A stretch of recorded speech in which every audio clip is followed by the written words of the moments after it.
안녕하십니까. 직접 민주주의 뉴스에서 진행하는 주민자치활동가 인터뷰 시간입니다. 오늘은 은평구에서 주민자치활동을 하고 계시는 민성환 은평상상 이사장님을 모시고 인터뷰를 진행하고자 합니다. 먼저 안녕하세요. 네, 반갑습니다. 네, 바쁜 시간 인터뷰에 응해주셔서 감사합니다. 먼저 지금 하시는 활동을 포함해서 본인에 대한 소개를 좀 부탁드립니다. 저는 이제 그 환경 영역에서 주로 활동을 하고 있어요. 근데 98년도에 이제 생태보전 시민 모임이라고 하는 단체가 만들어지는 당시에 제가 이제 자원봉사를 하다 보니까 우연찮게 좀 이렇게 연기가 됐었고, 왜 이제 이런 환경 보존 활동을 하는 게 의미 있겠다 싶어서 이제 단체에서 활동을 시작했거든요. 그게 이제 2000년이니까 올해로 한 22년 됐네요. 이제 그런 활동을 이제 지역 기반으로 계속 하다 보니까 지역에서는 뭐 여러 이슈들이 넘나들면서 발생하기도 하고 때로는 공동 대응하기도만 하잖아요. 그래서 이제 자연스럽게 처음에 이제 접근은 환경 보존 쪽으로 접근하긴 했지만 지역에 이제 뿌리를 두고 계속 활동하다 보니까 뭐 때로는 마을 영역, 때로는 뭐 자치 영역 이렇게 넘나들면서 활동을 하게 됐고요. 그래서 이제 지역의 여러 이제 활동가들하고 단체들하고 그 연대 활동의 결과물로 이제 은평상상이라고 하는 사단법을 하나 만들었고, 우연찮게 이제 그 사단법의 은평상상에서도 2년 전부터 이사장 역할을 지금 하고 있습니다. 그래서 은평이라고 하는 지역에서 뭐 환경, 뭐 자치, 마을 공동체 영역을 넘나들면서 이런저런 활동들을 같이 모색하기도 하고 실천하고 있습니다. 네, 제가 두 번째 여쭤보고자 했었던 그 활동 계기, 이거랑 좀 연결이 되는데, 그거에 대해서 조금 더 구체적으로, 사실 이제 자원봉사를 하셨다고 하셨잖아요. 근데 이제 처음부터 이런 사회 운동이라고 처음은 접근하기는 어려울 수도 있지만, 이런 거에 좀 관심이 있으셨나요? 글쎄 딱히 뭐 그런 게 있었던 건 아닌 것 같고, 제가 이제 시골에서 살다 보니까 그 환경에 대한 감수성이 조금 있었던 것 같긴 해요. 이제 대학에서 이제 공부를 하다 보니까 환경 파괴가 너무 심각한 문제라고 하는 것도 이제 인지하게 되고, 그러다 보니까 자연스럽게 이제 이쪽에 관심 가지면서 나중에 딱 되돌아보니까 환경단체에서 일을 하고 있는 저를 발견을 하게 되죠. 자연스럽게 그렇게 연결이 된 것 같아요. 지역에서 이제 환경 보존 운동 하다가 그 원래 이제 지역에 있는 단체들이 굉장히 뭐랄까 협소하기도 하고, 뭐 예를 들면 그 지역이 뭐 시민단체라고 해봤자 활동가가 한 명 정도 있으면 그래도 좀 잘 운영되는 단체라고 이야기할 정도로 막 그렇잖아요. 그 은평에도 이제 1990년대 후반, 그 다음에 2000년 초반에 이런저런 그 조그만 풀뿌리 단체들이 많이 생기기 시작했었거든요. 근데 이제 각자 영역에서 막 활동을 하다가 우연찮게 이제 지역에서 이런 선한 영역에서 활동하는 사람들이 좀 교류도 하고 만나기도 하고 하면 참 좋겠다, 이런 욕구가 있어서 자연스럽게 이제 밥이라도 한번 먹자라고 하는 교류가 좀 생기기 시작했었어요. 근데 이제 만나서 서로 무슨 일을 하는지 지역에서 인사도 나누고 그 다음에 정보들도 공유하고 하다가 보니까 누가 이제 그런 제안을 해준 거예요. 가끔씩 만나서 뭐 밥 먹고 술 한잔 하고 이야기 나누는 것도 중요한데 필요하면 우리 지역에서 공동 좀 힘을 모아서 같이 해보는 일도 한번 만들어 보면 좋겠다, 이런 제안을 누가 해줬었는데 거기 이제 공감이 돼가지고 소소하게 연대 활동을 그때부터 시작했던 것 같아요. 그래서 처음에 시작했던 게 그 뭐죠? 알뜰장터라고, 지역에 뭐 우리가 각자 하는 그 영역의 일들은 따로 있지만 지역에서 이런 이렇게 뭐 자원순환이라든지 쓰레기 문제를 해결하거나 하는 게 좀 같이 해결해야 될 과제이지 않겠냐, 좀 소소하게 한번 해보자 해서 시작했던 게 알뜰장터인데, 뭔가 작은 일을 기획해서 딱 하고 나면 그 성과가 딱 눈에 보이잖아요. 그 성과가 막 이렇게 변하는, 작은 변화지만 작은 변화라고 하는 게 막 보이기 시작하니까 사람들이 막 효용감을 느꼈는지 좀 더 큰 일들을 막 모색하게 됐었어요. 그래서 이제 그 다음에 했던 게, 지역에 워낙에 문화행사가 없으니까 문화행사도 한번 만들어 봤으면 좋겠는데, 어떤 분이 아이를 키우는데 원래 은평이 지금은 많이 좋아졌는데 문화 기반 시설이 거의 없어요. 예. 그래서 5월 5일 어린이날이만 하루만이라도 우리 아이들이 지역에서 정말 신나고 행복하게 놀아볼 수 있는 판을 만들어 보면 좋겠다. 우리가 엄마 아빠로서. 그래서 어린이잔치 한마당이라고 하는 걸 또 만들어서 좀 판을 좀 크게 펼쳐가지고 했었거든요. 이걸 10년을 했죠. 매년. 예, 매년 10년 동안 그렇게 했었어요. 그러니까 이런 활동들이 성과가 막 누적되고 하면서 이 연대의 효능감이 막 높아지면서 그 연대하고 네트워킹하고 하는 것들이 자연스럽게 막 힘을 얻게 되더라고요. 그래서 이제 그 과정에서 은평 지역사회 네트워크라고 하는 네트워크 단체도 만들기도 하고 그 네트워크 단체 안에서 이제 다양하게 지역의 공동 행사도 기획하지만 지역에 현안 문제가 생기면 공동으로 또 대응하기도 하고 목소리를 내기도 하고 또 어떤 단위에 힘이 필요한 경우는 그쪽에 힘을 모아주기도 하고 이런 활동들을 꾸준하게 했죠. 그래서 이제 그 과정 안에 제가 지금 몸담고 있는 은평 상상이라고 하는 조직도 필요하겠다 해서 일종의 마을법인 성격의 조직을 만들기도 하고 이 흐름이 지금까지 쭉 이렇게 연결돼서 이어져 오고 있는 거죠. 이런 지역 내의 활동가분들의 연대의식이 되게 높으시겠네요. 예, 그, 뭐, 25개 자치구들마다 독특한 성격들과 특성들이 있는데, 네. 은평구가 이렇게 풀뿌리 그 시민사회 단체의 연대라든지 네트워킹이 좀 잘 되고 있는 지역이라고 하는 평가를 받긴 하죠. 예. 근데 그게 뚝딱 만들어진 게 아니라 아까 말씀드린 것처럼 2000년대 초반부터 작게 형성돼 있었던 그런 공동 실천과 그 안에서의 끈끈한 어떤 유대감들이 뒷받침돼서 그게 누적돼가지고 그렇게 형성된 거 아닌가 이렇게 저는 그렇게 생각해요. 그럼 초창기에 같이 하셨던 활동가분들이 쭉 지금도 남아 계시는 분들도 계시겠네요. 그렇죠. 그때 활동하셨던 분들이 여전히 이제 그 선배 활동가 그룹이 돼가지고 활동을 하고 있어요. 대신에 역할이 이제 예전하고 되게 조금 달라진 거죠. 예전에는 주로 이제 현장에서 실제 이제 활동가로 뭐 실무도 맡고 뭐 이런 거를 담당했다면 지금은 조금 더 이제 기획하거나 그다음에 새로운 어떤 그 미션들을 고민하거나 하는 그런 역할을 조금 바뀐 것 같긴 해요. 우리 이제 이 사장님도 그때부터 지금까지 쭉 이제 은평구에서 활동을 하고 계시는 그렇죠. 거잖아요. 예. 그러면 아까도 이제 뭐 말씀을 주시긴 하셨지만 초반과 지금의 은평구의 주민자치 수준 그리고 주민들의 그 접근성이나 효용감, 그러니까 자기에게 필요함을 느끼는 정도 이런 것들도 참 많이 변화되고 이랬을 것 같아요. 그래서 은평구의 그 주민자치 운동의 좀 현황은 좀 어떠한가 이렇게 좀 간략하게 한 말씀 부탁드릴게요. 그 제가 이제 2000년 초반에 활동했을 때하고 지금하고 비교를 해보면 저희가 이제 폭넓게 시민사회라고 하는 용어를 막 쓰잖아요. 저희도 이제 지역에서 시민사회라는 말을 많이 쓰기도 하고 이제 좀 더 지역은 특성이 있겠다 싶어서 마을 시민사회라고 이렇게 표현을 하기도 하거든요. 저는 마을 시민사회가 외연이 굉장히 넓게 확장됐다 이런 느낌을 굉장히 강하게 받아요.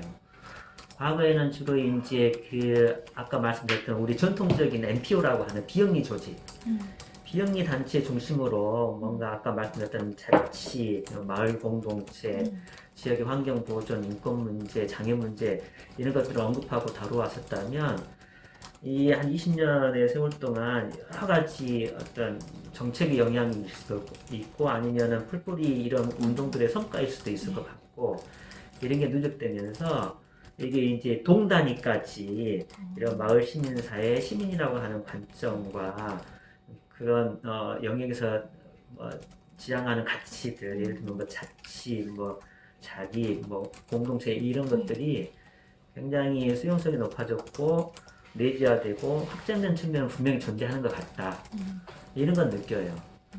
네. 네, 그러면 여기도 되게 동단이나 뭐 구단위의 이런 시민사회 모임, 단체 이런 것들이 되게 영역별로 활발히 이루어지고 있나요? 마을 단위는 뭐 자치의 중심 아니면 네. 마을 단위의 여러 마을 활동가들 중심으로 해가지고 네. 뭐 소모임도 있고 신문모임도 있고 이런 것들이 뭐 활발하게 운영이 되죠. 어, 네, 알겠습니다. 근데 제가 저 은평상사 이제 홈페이지에 들어가서 이것저것 좀 살펴보는데 그 컨퍼런스에 대해서 그거 전에 은평상상 이야기를 좀 해야 되겠네요. 네. 그래서 은평상상 이야기를 아까 좀 해주셨잖아요. 예. 근데 어떤 곳인지 예, 탄생 비화가 있다면 비화도 좋고 예. 제가 이제 초창기부터 이런저런 그 공동 대응 활동, 그다음에 공동 연대 활동의 결과물로 그 은평 지역사회 네트워크라고 하는 조직이 만들어졌다고 말씀드렸잖아요. 이게 아마 2008년일 것 같아요. 여기 안에는 지역에 있는 뭐 복지관 포함해서 사회복지 영역, 그다음에 뭐 생협을 포함한 그 협동조합, 그 사회적 경제 영역, 그다음에 NPO 이렇게 다 망라해가지고 들어왔던 네트워크거든요. 그래서 뭐 어린이잔치 한마당이라는 큰 공동 행사도 해보고 10년 넘게 다양한 지역 연대 활동도 하고 그다음에 선거 때마다 선거에 공동 대응하는 활동도 하고 이런 활동을 쭉 해오면서 야 지역사회가 이런 시민사회 영역이 굉장히 확장되고 넓어지고 되게 좋다라고 하는 느낌이 있는 반면에 어떤 고민이 있었냐면 이 네트워크를 구성하고 있는 개별 단체들 모임들을 보면 여전히 열악하고 취약하고 지속 가능할까나 할까라고 하는 의구심이 들 정도로 활동가들은 그 박봉에서 활동하는데 예, 막이 나이는 들어가고 그래서 야 좀 더 은평 지역사회가 시민사회가 좀 활력이 넘치려면 또 그 역량이 세지려면 이 개별 단체와 조직과 기관들이 성장하고 역량을 키우자 되는데 중이 제 머리 못 깎잖아요. 그 단체들, 기관들 모두 그 문제의식 갖고 있지만 어떻게 해야 될지 스스로 이걸 돌파를 못 찾는 거예요. 그래서 야 그러면 시민사회를 성장하는 것만을 미션으로 임무로 하는 하나의 별도 조직을 우리가 같이 만들어주면 좋겠다. 그래서 거기에서 개별 단체가 할 수 없는 것들을 자기 임무로 가져가서 풀어주면 어떨까? 이런 차원에서 만든 조직이 은평 상상이에요. 사단법계. 그래서 일종의 그 지역의 많은 기관 단체의 어떤 공감대 속에서 만들어진 기관이고 조직이고 그래서 주요하게 내세우는 임무 중에 하나가 어떻게 하면 시민사회 성장을 지원할 거냐 활동가들을 어떻게 역량을 강화시키고 지속 가능하게 지역에서 활동할 수 있게끔 지원해 줄 거냐 시민사회의 전반적인 정책 역량 강화들을 어떤 방식으로 도움해 줄 거냐 그리고 개별 단체가 해결하지 못하는 여러 가지 지역의 임무들이 있다면 그걸 어떻게 적절하게 받아 안아서 해결할 거냐 이런 것들이 은평상상이 갖고 있는 임무이고 그 다음에 이걸 해결하도록 만들어낸 일종의 마을의 법이라고 이해하시면 될 것 같아요. 뜻은 굉장히 창대했죠.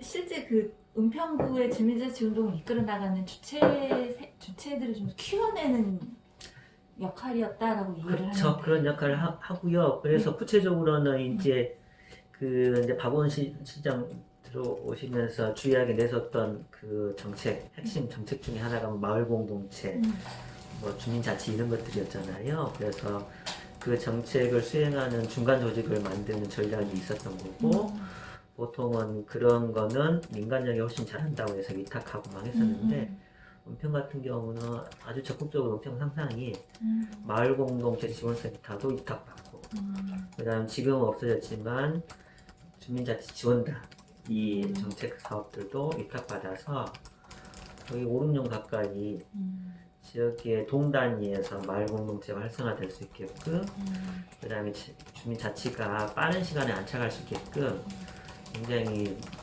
적극적 역할을 지금까지 해오고 있죠.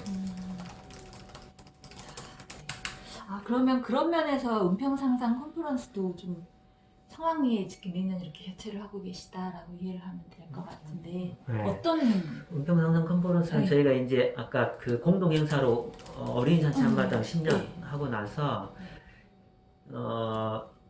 어린이 잔치 한마당이 확장된 버전으로 뭘 했었냐면 은평 상상축제라고 하는 거를 했었어요. 그러니까 어린이 잔치 한마당이 어린이에 국한되어 있는 지역의 문화 행사를 한다면 이 문화의 향유라고 하는 거는 아이들뿐만 아니라 전 국민, 네. 전 시민이 대상이 돼야 되는 거 아닌가. 그래서 근데 다만 그 축제라고 하는 게 놀고 마시고 소모적인 게 아니라 좀 더 우리 미래를 상상하고 거기에서 에너지를 얻고 그다음에 힘을 모으는 방식의 축제를 우리 힘으로 만들어보자 해가지고 만든 게 은평 상상축제였거든요. 그래서 은평 상상축제도 은평 어린이잔치 한마당 시즌 마무리를 지금 해가지고 5년을 진행했었어요. 공동 행사로.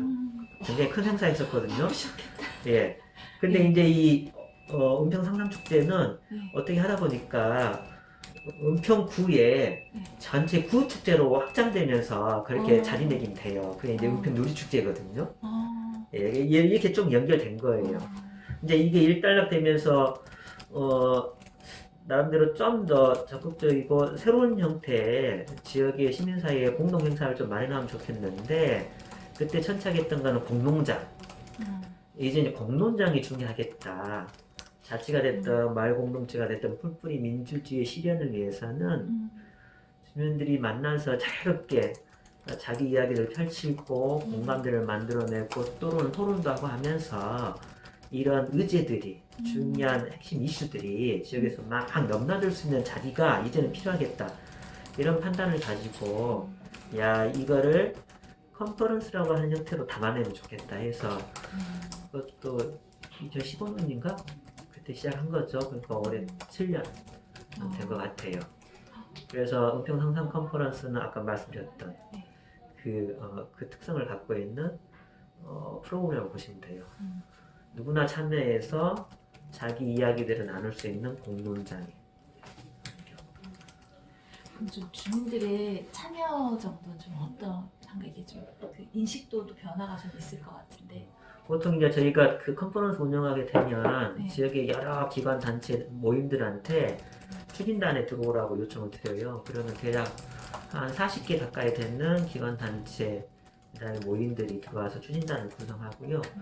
그 추진단 전체 회의에서 올해의 주제를 선정하고 그 주제에 맞춰서 이제 누구나 자유롭게 이제 테이블에 참여할 수 있게끔 또 공모를 통해 가지고 신청을 받고 그러면 이거를 한 일주일간으로 해서 시간하고 장소를 이렇게 분배해 가지고 배치를 하거든요. 처음에는 이제 아까 말씀드렸던 그 여기를 구성하고 있는 기관 단체 중심으로 조금 구성되다가 지금 이제 유인이 조금 확장되면서 마을 공동체 영역에 모임들, 활동가들도 여기까지 참여하는 이런 구조로 이제 형성이 됐는데 다만 여전히 이제 과제는 뭐냐면은 일반 주민들도 관심 가지면 좀 이렇게 참여하고 소통하고 공유하고 이런 데까지 좀 확장될 필요는 있겠다라고 하는 게 여전히 이제 과제로 남아있긴 한데요. 이렇게 조금씩 발전되는 모습을 보이고 있긴 해요. 실제로 그 마을 자치나 마을 공동체 활동을 하시는 활동가들은 되게 많이 성장해 나가시는 계기가 되겠어요. 그렇죠. 네. 그 논의 자리를 통해서 지금 우리한테 중요한 과제가 뭐고 이슈가 뭔지 그리고 이 과제라고 하는 거 이슈라고 하는 것들이 지역에만 국한하지 않고 전 세계적 이슈하고도 연동되기도 하고 막 그렇거든요. 그래서 예를 들면은 뭐 기후위기 대응이라고 하는 이슈들도 많이 언급됐고 그다음에 돌봄 그다음에 마을 공동체 뭐 지속 가능성 뭐 이런 여러 가지 주제와 이슈들이 막 올라와서 논의도 하다 보니까 그런 주제와 이슈들을 접하고 인지하는 것만으로도 지역의 이제 주민들의 활동가들이 성장하는 데서는 도움이 된다 이렇게 분명히 보고 있고요. 재작년 같은 경우는 그래서 이제 컨퍼런스를 마무리하면서 이 컨퍼런스에 참여했던 기관단체 그 다음에 참여자들 공동 이름으로 선언문을 발표하기도 했었어요. 그래서 앞으로 우리 지역의 모든 사람들이 각자 뭐 활동하는 영역도 다르고 지향하는 가치도 다르지만 최소한 이 세 개의 공통 분모는 놓치지 않고 가야 될 우리 모두의 과제라 확정을 했었는데 그 세 가지가 뭐냐면 지역에서 기후위기 대응 잘하자라고 하는 거 하나, 새로운 돌봄 생태계 구축이 필요하다 이제 우리에게는. 그 다음에 마지막 하나가 그렇게 하기 위해서는 마을 교육이라고 하는 게 굉장히 중요해지고 마을 교육 공동체라고 하는 것들이 근간에 자리 잡아야 된다. 그걸 통해서 시민의 성장이라고 하는 게 전제됐을 때 이게 가능하지 않겠냐. 이렇게 해서 세 가지 키워드는 우리 지역사회 모두의 힘으로 풀어나갈 과제라고 하는 내용을 담아가지고 공동선언문을 발표하기도 했었어요. 네, 말씀을 드리면서 좀 이제 궁금해졌던 게 한 20년 동안 이렇게 쭉 하셨던 거잖아요. 근데 하다 보면은 아까도 말씀하셨지만 뭐 지향도 다르고 뭐 색채도 다르고 이런 다양한 분들이 만나다 보면 사실 갈등도 있잖아요. 특히 정치적 이슈나 시기와 맞물리다 보면 갈등이 나타나지 않을 수가 없는데 좀 그러한 갈등이나 이런 것들은 어떻게 지역에서 해소해 가시거나 다른 입장들은 어떻게 통합하거나 이렇게 이해해 나가셨는지도 좀 궁금해요. 그 은평 같은 경우는 왜 그랬는지는 모르겠지만 네. 활동 과정에서의 갈등이 아주 심각하게 막 이렇게 노출되거나 한 건 없었던 것 같아요. 근데 왜 그랬을까 뭐 나름대로 분석을 해보자면 아까 말씀드렸던 것처럼 그냥 필요해서 뭔가 이렇게 우리 보통 뭐 대응하자 그러면 이러잖아요. 네트워크 만들고 뭐 대책이 만들고 이런 식의 하는 게 일반적인데 우리는 역사를 보면 그런 식의 방식보다는 뭔가 일을 공동으로 하자라고 하는 접근이었었던 거거든요. 아, 이런 행사를 공동으로 기획해서 같이 해보자. 거기서 효능감을 느끼고 그 과정에서 손발을 맞추고 하는 이런 작은 거에서부터 좀 더 확장해 오면서 현장에서 실제 그러니까 일 중심, 그 다음에 성과 중심으로 뭔가 만들고 결과물을 공유하고 하는 어떤 그런 기반 하에서 이걸 좀 더 촘촘하게 그러면 자주 만나고 좀 더 적극적으로 연결되면 좋겠다라고 하는 차원에서 이제 은평 지역사회 네트워크라고 하는 네트워크 조직이 만들어진 거잖아요. 아마 그런 역사적 배경 때문에 훈련이 좀 돼 있어서 내부적 갈등이 막 크게 도출되거나 그런 거 그러지 않았을까? 않지 않았을까? 뭐 이런 생각을 좀 판단을 하는데요. 잘은 모르겠어요. 근데 앞으로는 그러니까 이제 신민상이 훨씬 더 확장되고 넓어지면서 좀 더 그런 다양한 가치나 생각이 조금 다른 조직들이 더 많아지고 다양해지면 그런 갈등의 요소들이 더 구체적으로 나타날 수는 있겠다 싶은데 저는 뭐 갈등은 피해야 되는 게 아니라 관리해야 되는 거라고 이야기하잖아요. 네. 그건 당연한 거고 그래서 이제 이 갈등을 관리하고 할 수 있는 역량은 충분히 있지 않을까 지역사회 안에서 오랫동안 경험해왔던 그런 상호 신뢰와 그 다음에 관계망들이 생각보다는 탄탄할 거라고 판단이 있어서 네. 제가 너무 좋은 말만 하나요? 평지에 대해서? 아니요, 충분히 저는 이해가 되고 있어요. 일이나 이렇게 성과를 내는데 힘을 모으고 그것들을 공유해 나가시니까 신뢰가 먼저 생겼던 것 같아요. 알겠습니다. 네, 그 다음에 이제 우리 좀 다른 이야기로 좀 들어가면 우리 이사장님이 생태보존 시민 모임으로 시작을 하신 거잖아요. 예. 이걸 안 여쭤볼 수가 없겠더라고요. 예. 지금 기후위기나 뭐 예. 코로나 이런 문제 워낙 심각하니까 실제로 이제 생태보존 시민 모임 공동대표로도 활동하고 예. 계신데 고민이 요즘의 지구 그리고 우리 사회 이러고 고민이 더 많으실 것 같아요. 진짜 다른 일반 우리들보다도 더. 그래서 은평구에서는 이러한 기후 위기를 비롯한 환경 문제를 극복하기 위한 어떤 활동을 하고 계시거나 아니면 고민이 좀 어떠신지. 예.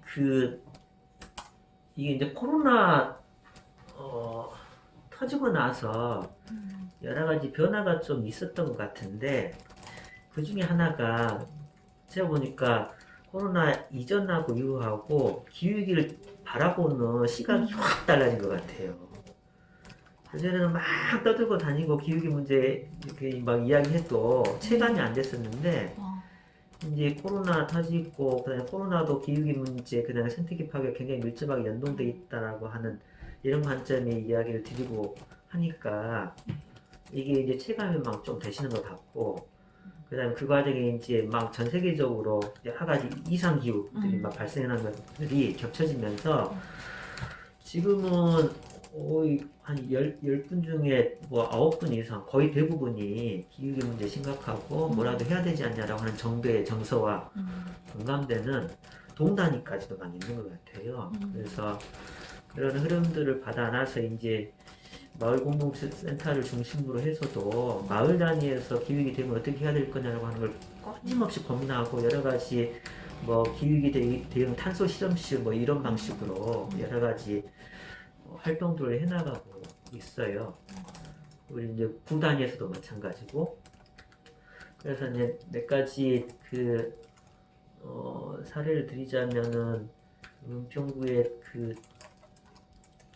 역청동 같은 경우는 동물 중심으로 해서 기후위기 대응을 위한 탄소 중립을 위한 구체적인 실행 계획을 수립하는 이 계획 수립 활동을 마을 연구원들하고 같이 지금 진행을 하고 있거든요. 그래서 연말 정도 되면 우리 동단위에서 역청동이라고 하는 동이 탄소 중립을 실현하려면 구체적으로 이런 것들을 해결해야 된다고 하는 것들 과제를 쭉 정리를 하고 거기에 맞춰서 우리가 뭘 할 수 있을지 그리고 이 할 수 있는 일 안에다가 우리 여러 가지 뭐 주민참여 예산이라든지 동단위에서 자치 차원에서 활용할 수 있는 예산들이 있잖아요. 이걸 엮어가지고 문제 해결을 하려고 하는 방식으로 지금 열심히 준비를 하고 있거든요. 뭐 이런 사례들도 있고 다양하게 지금 기후위기 대응, 그 다음에 생물 다양성과 관련된 대응 이런 활동들이 일어나고 있는 것 같아요. 근데 진짜 확실히 이런 기후위기나 환경 문제는 인식이 정말 많이 바뀐 것 같더라고요. 네. 저도 애기들 키우는데 와 잔소리가 예, 인식은 네. 많이 바뀌었는데 네. 지금 네. 우리한테 주어진 시간이 많지가 않아서 네, 우리 딸이 맨날 2050년에 지구 망한다고 에어컨 키지 말라고. 아, 네, 집에 에어컨도 못 나게 해요.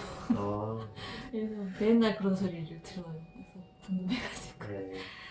네. 그다음에 이제 좀 실현에 대해서 또 말씀을 안 여쭤볼 수가 없는데 이제 요즘 이제 마을 활동에 다친 실현이 좀 만만치 않잖아요. 네. 은평구도 피해갈 수는 없을 것 같은데 일단은 좀 이렇게 20년 동안이면 꽤 긴 기간 동안 활동을 해오셨던 분들이 많으실 텐데 지금의 이 위기를 좀 어떻게 보시는지 그러니까 현장 분위기가 좀 어떤지 궁금해요. 그 은평도 지금 이제 실은 뭐 주민자치, 그다음에 마을 공동체, 협치 최소한 이 세 가지 정책 영역은 그 서울시의 어떤 정책 변화가 아주 밀접하게 연동되어 있었잖아요. 네. 그리고 이제 서울시가 적극적으로 재정을 수단을 해가지고 적극 지원을 해주기 때문에 25개 자치구가 이렇게 이제 활성화된 측면이 있거든요. 그래서 저는 역으로 이제 서울시의 정책 변화라고 하는 게 변수이긴 한데 나 이건 상수 아니라고 봐요. 아, 뭐냐면 자치라고 하는 걸로 국한하더라도 이거는 그러면 서울시가 지원해주면 자치가 잘 되는 거고 활성화될 수 있는 거고 그렇지 않으면 안 되는 거냐?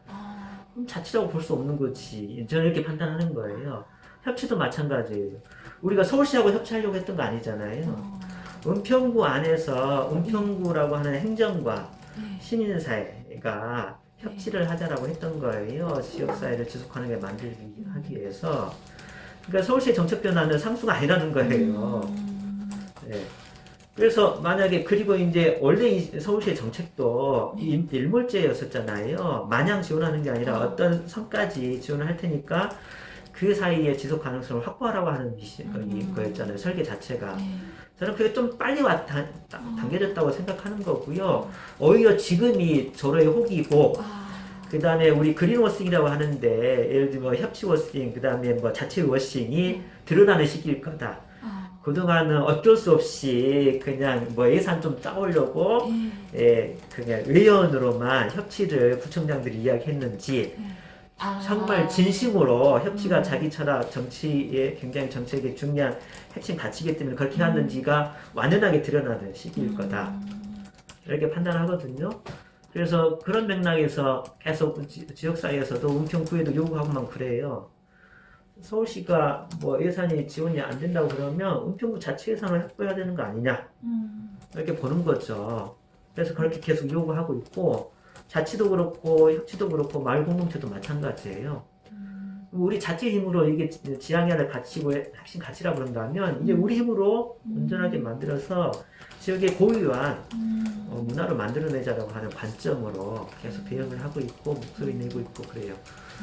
최근에 협치 영역에서도 협치회의가 중심이 돼가지고 몇 차례 이제 워크숍을 통해서 새로 이제 민선 8기 시작되는 구청장한테 이런 환경의 변화임에도 불구하고 우리한테는 이게 중요하기 때문에 이렇게 가자라고 하는 몇 가지 전체 컨셉을 만들어 전달할 예정이거든요.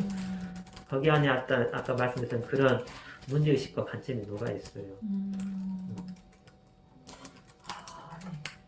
네. 네. 그렇다면, 사실 지금까지 인터뷰를 했었을 때 되게 사실 우리 다른 분들은 좀 이거 심각한 문제로 이해를 해주셨거든요. 네. 좀 다르게 좀 접근을 할 수 있는 계기가 된 것 같아요. 네. 그럼 이제 이렇게 쭉 해오셨는데, 실제로 이러한 서울시의 정책 변화 속에서도 변화를 보면 정책이 변화된 걸 보면 사실 좀 오세훈 시장이 말도 좀 하고 여론이나 이런 거를 주도하는 이런 좀 비판하는 경향으로 많이 가고 있는데 그 기저를 보면 주민자치 운동을 좀 무시하고 있다라는 생각이 사실 좀 들 때가 있거든요. 저 개인적으로. 근데 실제로 현장에서 주민자치 운동을 이렇게 쭉 해오신 우리 이사님 입장에서 주민자치 운동의 성과? 누구도 좀 건드릴 수 없는 든든한 성과 이런 게 있을 것 같아요. 그 성과가 있기 때문에 발전 가능성도 더 많이 보실 수도 있는 거고 쉽지 않거든요. 저는 핵심은 주민의 성장인 것 같아요. 예를 들면 서대문구에서 예를 들면 그런 거 있었잖아요. 그 주민자치 총회 관련해서 안 한다고 했다가 뜨고 했잖아요. 예전 같았으면 저는 반응이 있었을까? 라고 하는 생각이 있는 거예요. 주민들이. 저는 이거 무시 못할 것 같다. 과거 10년 동안 꾸준하게 지원하고 그 다음에 실천하고 시행착오 거치고 했던 이런 것들이 우리도 모르는 사이에 뿔뿔이 정서에 이렇게 쭉 쌓여왔다. 이게 굉장히 중요한 성과라고 저는 봐요. 그래서 저도 이제 예전이라면 감히 그런 자리조차도 없었겠죠. 지금은 기존에 이제 그 자치회 뭐 회장님 포함해가지고 동단위에서 활동하셨던 분들, 그다음에 마을 활동가들, 그다음에 뭐 NPO 활동가들 끊임없이 여러 자리에서 넘나들면서 같이 만나고 막 논의하고 막 그러거든요. 근데 이 논의하는 어떤 내용의 정도나 감이 질이 예전에 편차가 심했었는데 지금 그러지 않다라고 하는 걸 많이 느껴요. 그리고 쓰는 용어들도 비슷해지고 있고 지향하는 가치들도 거의 비슷한 어떤 공감대가 만들어지고 저는 이게 알게 모르게 누적된 보이지 않는 성과이다 라고 하는 생각이 있어서 이 흐름은 결코 되돌릴 수 없을 것 같다. 물론 조금 더 더디갈 수는 있겠지만 이 흐름은 도드하게 흘러갈 것 같다라고 하는 게 저는 이렇게 보이는 것 같아요. 네. 그래서 뭐 오세훈 시장이 정치인들마다 생각이 다르잖아요. 지향하는 가치가 다르고 분명히 다른 가치를 갖고 있어요. 그러니까 자기가 권력을 갖고 있으니까 이제 자기가 지향하는 가치 중심으로 가져갈 텐데 그렇다고 하더라도 그 흐름이 이걸 역전시키거나 하지는 못할 거다. 이런 생각이 있긴 합니다. 네. 그러면은 이제 지금 보면은 사실 아까 전에 동대문군가 여긴 주민자치센터가 문을 닫았잖아요. 지역마을센터 이제 문을 닫는 곳도 있는데 실제로 지금의 주민자치운동이 어쨌든 쭉 이 흐름대로 가긴 갈 건데 가더라도 어쨌든 좀 비바람은 좀 불 수밖에 없는 상황이고 네. 근데 여기에서 좀 굳건히 좀 지키고 가야 될 이렇게 성장의 버팀목 이런 거는 뭐라고 좀 보시는지 이것도 좀 부탁드릴게요. 그 실은 박원순 시장 들어오기 전에도 예. 자치운동들은 도도하게 있었고요. 마을 예. 공동체 운동도 도도하게 있었어요. 저는 그 도도하게 흘러왔던 기존의 그 자생적인 네. 어떤 힘들, 음. 흐름들은 굉장히 중요할 거다라고 하는 시각이 있고요. 기존의 정책을 기반으로 해가지고 이렇게 뿌려져 있었던 제도라든지 흐름들이 100% 없어지더라도 네. 저는 아까 1차적으로 10년 동안 성장한 주민의 역량과 그 다음에 그 도덕의 시민사회 영역 안에 존재하고 있는 이 자생의 힘이 여전히 남아 있어서 오히려 그게 꽃을 피울 수도 있을 것 같다. 역으로. 그래서 좀 더 희망적으로 봐요.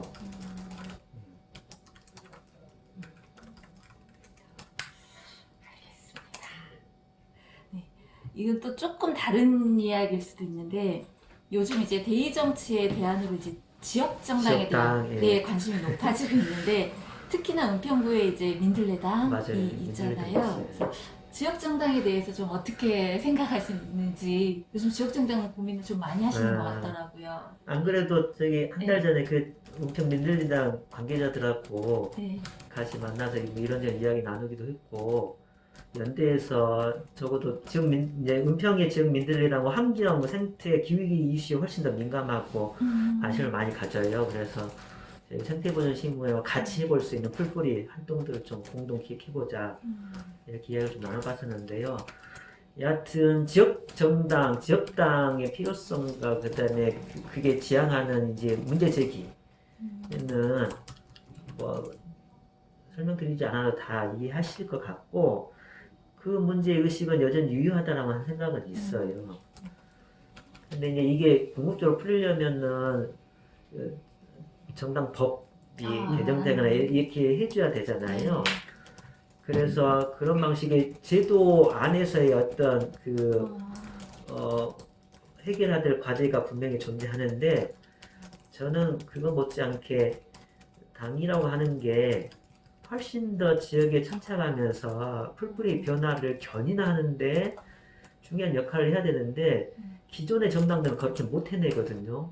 하지도 못하고 근데 지역당은 어쩌면 그런 함의도 담고 있겠다 싶고 저는 이 후자에 좀 더 방점을 찍는 편이에요. 그래서 은평 민들당이 그런 당이 됐으면 좋겠다.